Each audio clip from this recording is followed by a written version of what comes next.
Roma Dunze or Malik Nabers? Which wide receiver will the Falcons want more? You are Locked On Falcons, your daily Atlanta Falcons podcast. Part of the Locked On Podcast Network, your team every day.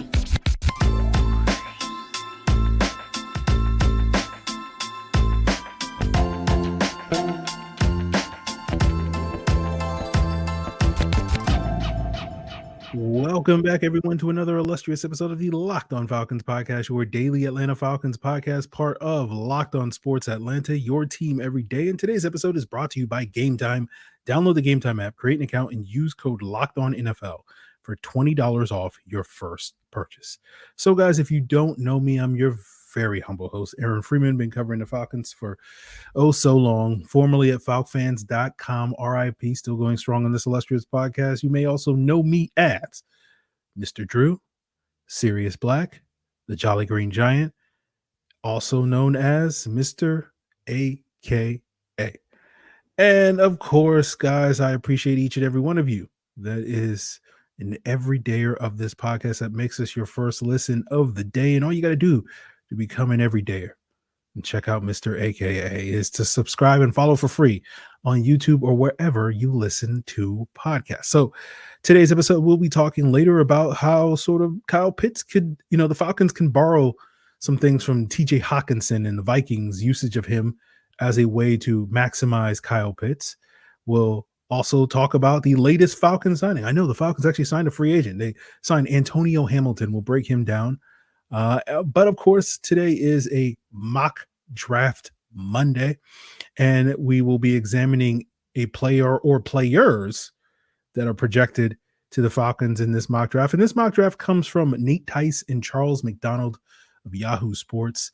And I'll go through the top 10 because now we're at a point in the offseason where it's like, it's not as interesting talking about the Falcons pick because we've kind of talked about all these guys for like the last 8 weeks. But let's break down this sort of top 10 to sort of see how the Falcons got to where they got. So number 1, they have Chicago Bears taking Caleb Williams, quarterback, USC. Number 2 pick is Washington, Jaden Daniels, quarterback, LSU. Number 3, the Minnesota Vikings trade with the New England Patriots to take Drake May, the quarterback out of UNC. Number 4, the Arizona Cardinals select Marvin Harrison Jr., wide receiver out of Ohio State. Number 5, the Los Angeles Chargers take Joe Alt, the offensive tackle from Notre Dame. Number 6, the New England Patriots trade back up with the New York Giants to take J.J. McCarthy, the quarterback out of Michigan. Number 7, the Tennessee Titans take Olu Fashanu, offensive tackle, Penn State. 8th pick, the Atlanta Falcons select Rome Odunze, wide receiver out of Washington. Number 9, Chicago takes Malik Nabers, wide receiver LSU. 10, the Jets take Brock Bowers, tight end Georgia. And of course, the Giants, who traded back to 11, take Brian Thomas Jr., wide receiver out of LSU. So, this is an interesting mock draft from Nate and Charles, friend of the show, Charles McDonald, who may or may not be a future guest on the podcast later this week. And normally you see Arizona or the Chargers trading out of 4 or 5, but they have the Patriots trading out of 3. And then the Patriots kind of pulling the Arizona Cardinals sort of thing, which a lot of people sort of project them to do, is trade back and then trade back up. The Cardinals trading up for a wide receiver. In this case, the Patriots trading up for a quarterback. I don't know if New England should trade down. I know there's a lot of people that say they should because you shouldn't drop a rookie quarterback into that situation. You might ruin him like Bryce Young. I don't think the Patriots, or I hope the Patriots aren't as dire a situation as the Panthers were last year. And so I think you just take the swing on the quarterback and just keep building it. The other notable wrinkle in this mock draft in the top 7 is they had a second offensive tackle going in the top 7. We haven't really seen this since like early February. Olu Fashanu's average draft position at this point in time, if you go to websites like NFL Mock Draft Database, is around 15.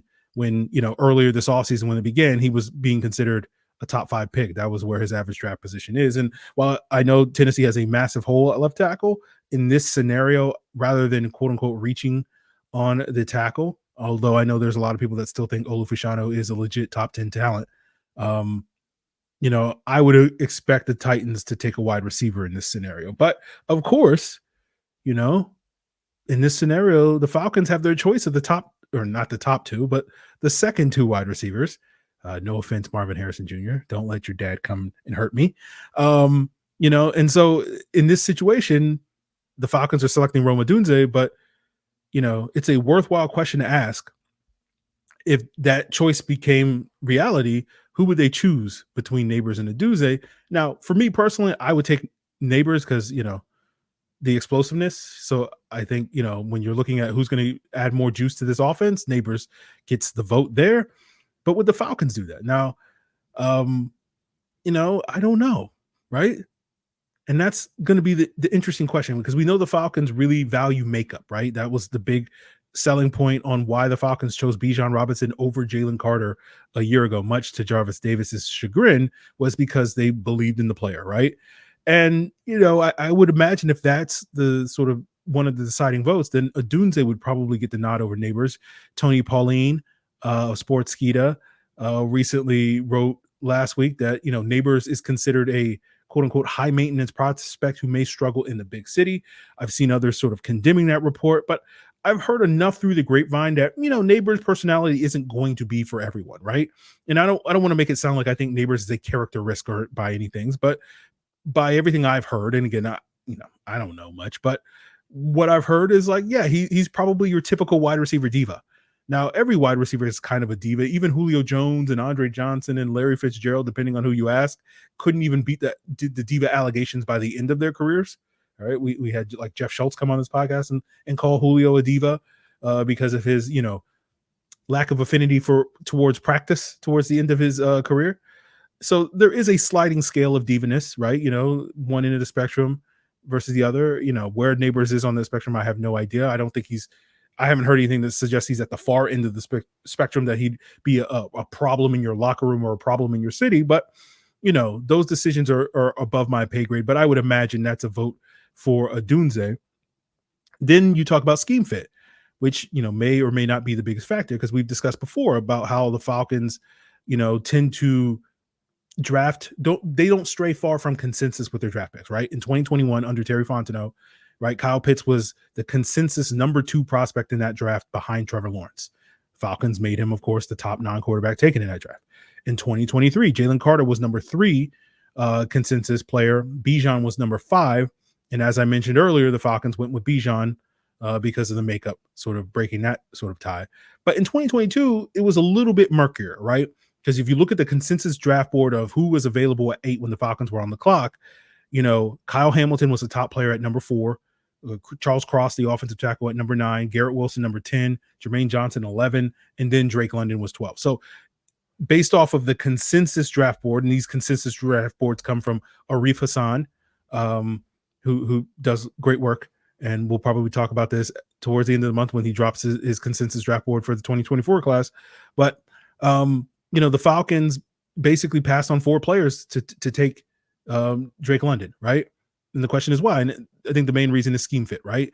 Arthur Smith was looking for a big X receiver to be his new sort of AJ Brown, and London most fit the billing. And for those of you that don't really know what an X wide receiver is, the simplest explanation I can give you is an X wide receiver lines up on the line of scrimmage. He isn't allowed to go in motion. Because he lines up on the line of scrimmage, he's going to have to deal with a lot more press coverage. And so typically teams covet size when it comes to the X receiver to beat that press coverage. And if you don't have size, then you need speed in order to scare defenses away from pressing you. The Z wide receiver lines a few yards off the line of scrimmage, can go in motion, doesn't have to deal with press as much, all that stuff. So, when between Odunze and Nabers, who fits better, it kind of depends on what you want. We've heard Raheem Morris refer to Darnell Mooney as the Falcons' X receiver at the owners' meetings. Not your sort of traditional fit, but we know the Rams have not necessarily had the traditional big physical X receivers over the years in the Sean McVay offense. Brandon Cooks, Tutu Atwell, or some of the X receivers, Van Jefferson, Josh Reynolds, Odell Beckham Jr., Demarcus Robinson. So they don't necessarily covet the big physical X in the Julio Jones, AJ Brown mold. They're more about the speed. So Darnell Mooney fits in that regard. Now, if you listen to the episode, I think we did 2 weeks ago, where he talked about Drake London's fit in this offense now that Kirk Cousins is here, we talked about, him being utilized more as a Z in that sort of Puka Nacua, Robert Woods role that was kind of the featured weapon in the McVay offense, right? As opposed to the X receiver, which is the traditional featured weapon in a lot of these West Coast offenses. Now, if Mooney's the X and London is the Z, then presumably the Falcons would be looking for a slot receiver. Um, and I think it kind of boils down to a tie between Nabers and Odunze. I don't know if the X, Y, and Z distinctions are as meaningful in the McVay offense as they are in other offenses, but Nabers is a natural in the slot, right? Like if the season started tomorrow, Rondale Moore would be the Falcons slot receiver. But Nabers spent about 57% of his college snaps playing in the slot, was very productive, obviously there. Some people do have some concerns about his ability to beat press coverage as a full-time outside receiver. He can beat press coverage, but he's not nearly as good at that as Odunze or Marvin Harrison Jr. are. Odunze is he can do whatever you want. You want him at X, you want him at Z, you want him in the slot. He's that all-around guy that can do whatever you want. And so I think that's why it comes down to a tie. Like there's not one of these guys that is particularly a scheme fit, right? So if we're assuming Zach Robinson is porting over this McVay offense and some of the sort of characteristics of that offense, I think it's a kind of a tie. So, right, if it's 2-2, we know when we're looking at all these variables, what's going to break the tie between Odunze and Nabers? Well, it's probably going to be Jimmy Lake, right?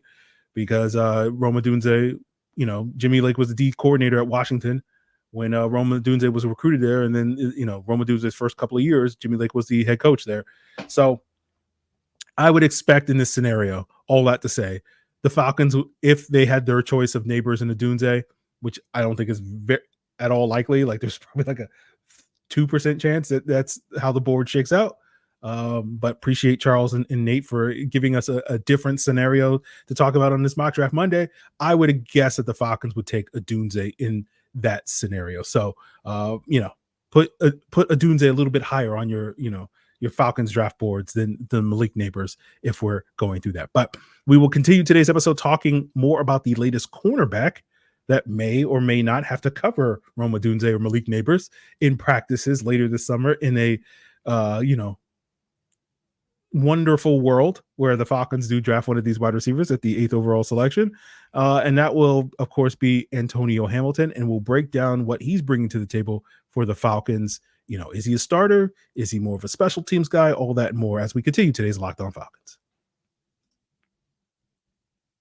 So spring is here, and that means baseball is back, and Game Time is now an authorized ticket marketplace of Major League Baseball, which makes getting tickets even faster and easier. Prices on the Game Time app actually go down the closer it gets to the first pitch with killer last-minute deals, all-in prices, views from your seat, and their lowest price guaranteed.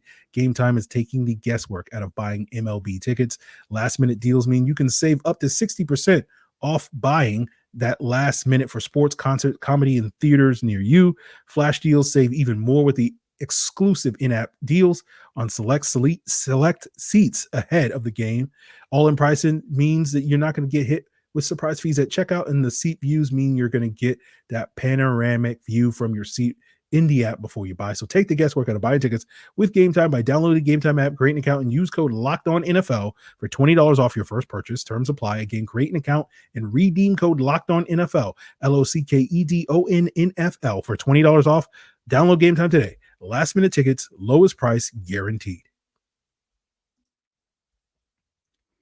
So guys, make the switch from, whatever 4-letter network that does all the shouting to a new 4-letter network. That's the LOPN, Locked On Podcast Network.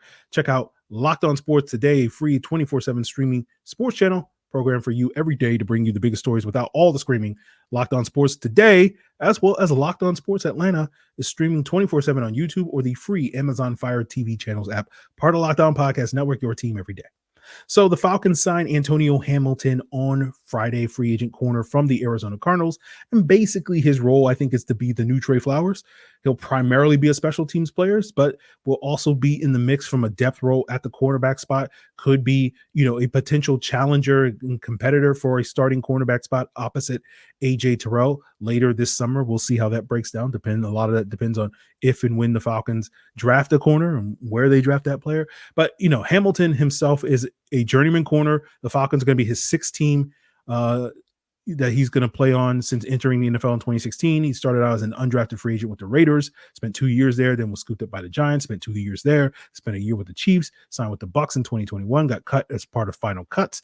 Then the Cardinals picked him up, and he's been there the last 3 years. And this past year, he got the most playing time on defense, playing over 500 snaps, slowly kind of working his way up the Cardinals depth chart over the years. He started out kind of as the number 4 corner, got some starts and opportunities due to injuries in 2021. Then in 2022, he was expected to overtake Marco Wilson for the starting cornerback job entering the season. Then he had a severe accident, sort of severely burning his legs and feet in the kitchen with hot cooking oil. And so he missed the first month of the season, but was eventually able to work his way back into the lineup, wound up being a replacement starter for an injured Byron Murphy down the stretch. And this past year, started the season as a backup, but then was promoted to a starter in week 5, and then pretty much was the starter for the bulk of the season thereafter. I did go back and watch that Falcons Cardinals game from this past year to sort of check out Hamilton.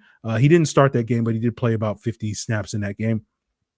Nothing really stood out in a major way, watching that one game. He seemed like a player that was comfortable playing in the Cardinals zone heavy scheme, capable of keeping things in front of him, maybe some speed question marks and whatnot, and maybe not the cleanest guy in man coverage. But then I looked it up and I saw he was PFF's second highest graded corner in the entire NFL this past season in man coverage. So that was a little bit of a surprise. So I'd have to go back deeper and watch the film to see exactly how he got that grade. So that may be something I'll do over the course of this week. But I think for the most part, he's going to be solid depth for you, has experience playing not only outside and inside, similar to Mike Hughes, also has served as a very effective gunner on punt coverage teams over the years. And last year, that's probably going to be Hamilton's primary contribution, assuming he's not going to start for the Falcons this year. The Falcons had a 3-man rotation at that gunner spot, at the 2 gunner spots on punt coverage, right? That was Kadero Hodge on one side, and usually it was a rotation of Mac Hollins and Trey Flowers at the other spot. And, Hodge is back. Hollins is gone. Presumably, I don't think Flowers is going to be back at this point in time. So I think you can kind of pencil in Antonio Hamilton as the front runner to be the other gunner on punt team opposite Kadero Hodge. I'd also sort of pencil him as potentially the 4th cornerback on the depth chart.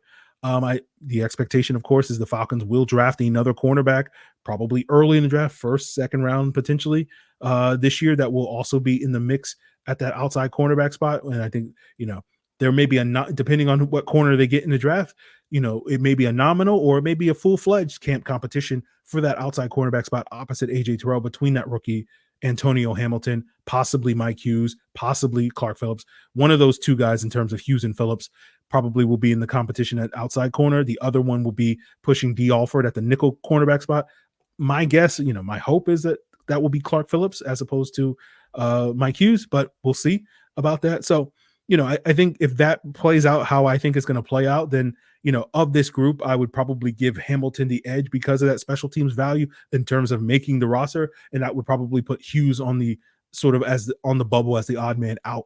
But we'll see. And obviously with his contract, as I've mentioned several times on this podcast over the all season, paying a 5th corner, $4 million like the Falcons in terms of Hughes's cap hit doesn't make a ton of sense. So unless Mike Hughes can, be one of the top 3 corners this year, which, you never know. Jerry Gray loves him. He would be certainly on the bubble. So those are my thoughts on Antonio Hamilton. We'll wrap up today's episode talking a little bit more, answering a listener question about Kyle Pitts and his usage and whether or not we can, use TJ Hockenson as a role model, I guess you could say, for how Kyle Pitts might be used in the Zach Robinson offense. And we'll break that down as we wrap up today's Locked On Falcons. So guys, this episode is sponsored by BetterHelp, and spring is here and it's time to get out and about and be more social, which is something I personally have struggled with over, recent months and years. And you probably wonder, what's the right amount of socializing for you? How do you recharge? Maybe you thrive around people. Maybe you need some more alone time. Therapy can give you that self-awareness to build a social life that doesn't drain your battery. One of the things my therapist has worked with me on in the past is ways to increase my social battery by getting me to try new experiences, right? And, I don't know if I would have been able to attend some of these past Senior Bowls, without the help of my therapist. So definitely recommend BetterHelp. So if you're thinking of giving therapy a try, give BetterHelp a try. It's entirely online. It's designed to be convenient, flexible, suited to your schedule. Just fill out a brief questionnaire and you'll get matched with a licensed therapist, and you can switch therapists at any time for no additional charge. Find your social sweet spot with BetterHelp by visiting betterhelp.com/lockedon today to get 10% off your first month. That's BetterHelp, HELP.com/lockedon. So we have a question from AC94. He says, hey, Aaron, you mentioned Kyle Pitts' role will be closer to Gerald Everett role in the Rams days, but can you see Pitts potentially having a TJ Hockenson Vikings type role from the past 2 seasons? I think that's the type of production us Falcons fans would love from Pitts. So, yeah, I agree with that. And initially, AC, when you sent this in on the Locked On Falcons Discord, link in the description below, I was like, I already talked about this on the podcast, but then I realized, no, I didn't talk about the Pitts Hockenson connection specifically. I talked about the Pitts, Everett, and Tyler Higbee connection earlier on the podcast about 2 weeks ago. As I mentioned, I also talked about Drake London on that episode, and how those guys would benefit from Zach Robinson and Kirk Cousins' presence here in Atlanta. But I did do a video breakdown of the Falcons free agent signings 2 weeks ago, I guess it was, for the Locked On Falcons insiders. And in that breakdown, I talked about Hockenson and how, watching Kirk Cousins to break down his film, I was like, man, look at how Kevin O'Connell was using TJ Hockenson, and I clipped a couple of plays that showed why I think, Kyle Pitts would make sense in that role. So yeah, you're right, AC. Yeah, I do think this, right? I just haven't shared it on the podcast. So if you want to check out that video, of course, great time to become a Locked On Falcons insider. Link in the description below at joinsubtext.com/LockedOnFalcons. You will not only get access to that film breakdown of the Falcons' 5 offensive free agents, you'll get some breakdown of arguably the top 5 quarterbacks in the draft class: Drake May, Michael Penix Jr., trying to remember, JJ McCarthy, who are all these guys, Caleb Williams, and Jaden Daniels. Not in that order in terms of the top quarterbacks. It's my brain was like, who are the top 5 quarterbacks in the draft? Also looked at the top trio of receivers. So if you want to get my thoughts on Rome Odunze, Marvin Harrison Jr., and Malik Nabers. Sorry, guys, my brain is not working. I also did a video breakdown. My latest video breakdown for the Locked On Falcons Insider was a Laiatu Latu breakdown. I do want to do Dallas Turner probably this week, as well as Jared Verse potentially later this week. We will obviously, post-draft, once the Falcons select players, we'll do some video breakdowns of the draft prospects, as well as any potential free agents that the Falcons do add in May, June, and whatever, as we get you guys geared up for the season. So go check that out. Locked On Falcons Insiders at joinsubtext.com/LockedOnFalcons. Link in the description below. It's a 14-day free trial and then $4.99 a month. So you can get the Latu breakdown as well as my next one for free.